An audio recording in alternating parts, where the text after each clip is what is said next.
Bonjour et bienvenue dans cette nouvelle vidéo.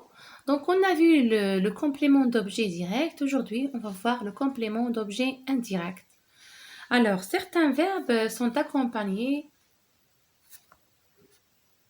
d'un complément qui répond aux questions à qui, à quoi, de qui ou de quoi posées après le verbe. Donc, ce complément est appelé complément d'objet indirect du verbe. Prenons des exemples. Nous parlons à nos amis. On pose la question après le verbe. On dit nous parlons à qui. Donc, à nos amis est un complément d'objet indirect. Il assiste à une pièce de théâtre. On pose la question à quoi. On dit il assiste à quoi? À une pièce de théâtre. Donc, à une pièce de théâtre est un complément d'objet indirect. Elle se plaint de ses enfants. On dit elle se plaint de qui? Donc la réponse de ses enfants est un complément d'objet indirect. Et finalement, on a il parle de leurs vacances. On pose la question de quoi? On dit il parle de quoi? Donc de leurs vacances est un complément d'objet indirect. Et pour éviter la répétition, on peut remplacer le complément d'objet indirect par un pronom. Donc lorsque le complément d'objet indirect du verbe est un groupe nominal relié au verbe par la préposition à et qu'il répond aux questions à quoi, bien à qui, alors s'il s'agit des personnes, on le remplace par les pronoms lui ou leur. Regardez ces exemples. Ce livre appartient-il à Samy? Donc, le complément d'objet indirect ici est à Samy. Samy est un nom masculin, on le remplace par lui. Alors on dit oui, il lui appartient. Regardez la place du pronom complément d'objet indirect. Il est placé avant le verbe. Fait-il plaisir à sa maman? À sa maman est un complément d'objet indirect. Sa maman féminin. Donc, on le remplace par lui. Donc, on dit oui, il lui fait plaisir. Donc, pour le singulier masculin ou féminin, on le remplace par lui, par le pronom complément d'objet indirect lui. S'il s'agit des personnes, bien sûr. Obéit-elle à ses parents? À ses parents est un complément d'objet indirect. Donc, ses parents est un nom masculin pluriel. Donc, on le remplace par leur. On dit oui, elle leur obéit. Sourit-elle à ses copines? Donc, à ses copines est un complément d'objet indirect.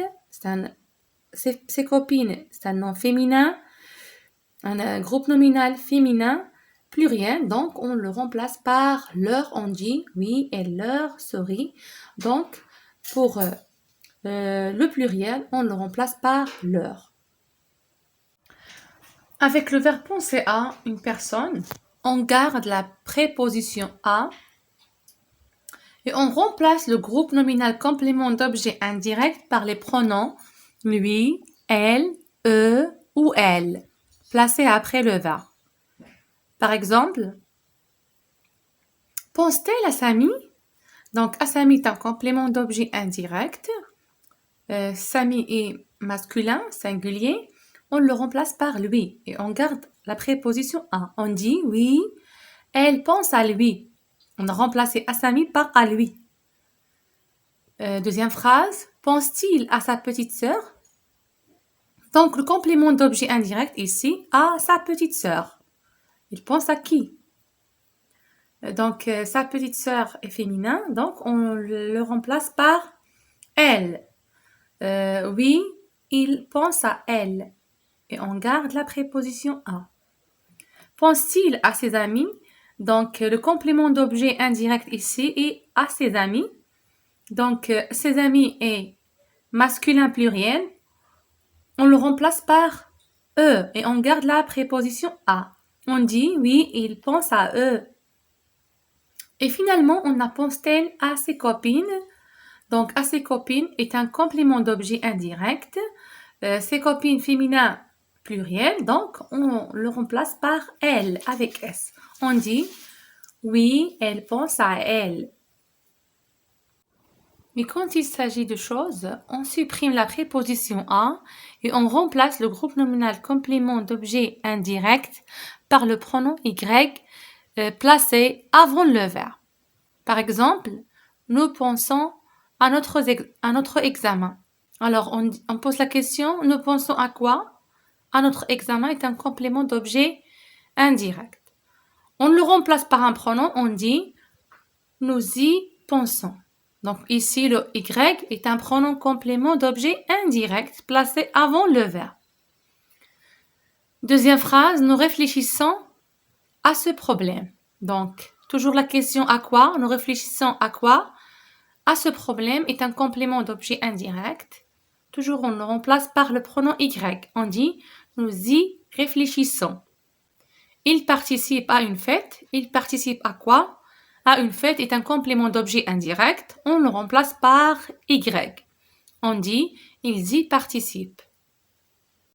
Et lorsque le complément d'objet indirect du verbe est un groupe nominal relié au verbe par la préposition de et qu'il répond aux questions de qui ou de quoi, s'il s'agit de personnes, on garde la préposition de ou des apostrophes et on remplace le groupe nominal complément d'objet indirect par les pronoms lui, elle, eux ou elle, placés après le verbe. Par exemple, parle-t-elle de Samy?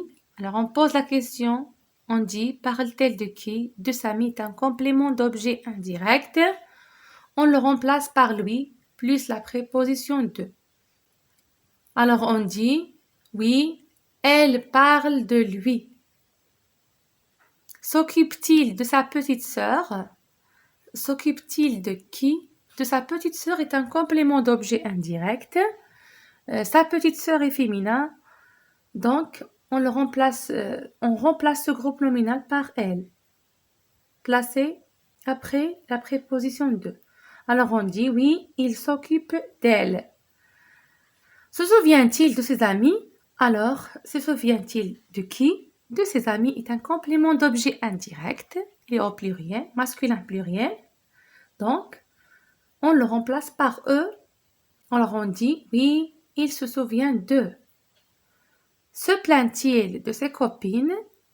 Se plaint-il de qui? De ses copines est un complément d'objet indirect.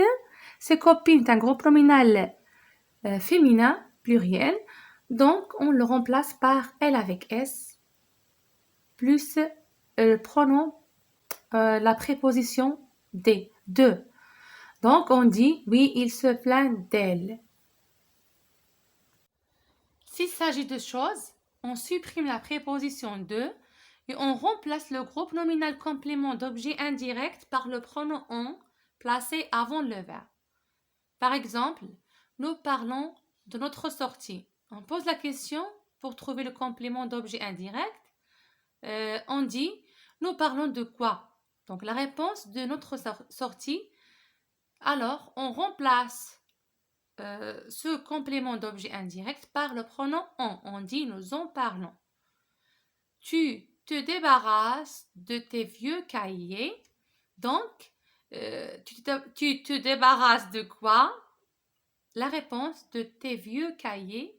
Donc, on remplace ce complément d'objet indirect par le pronom on. On dit tu t'en débarrasses.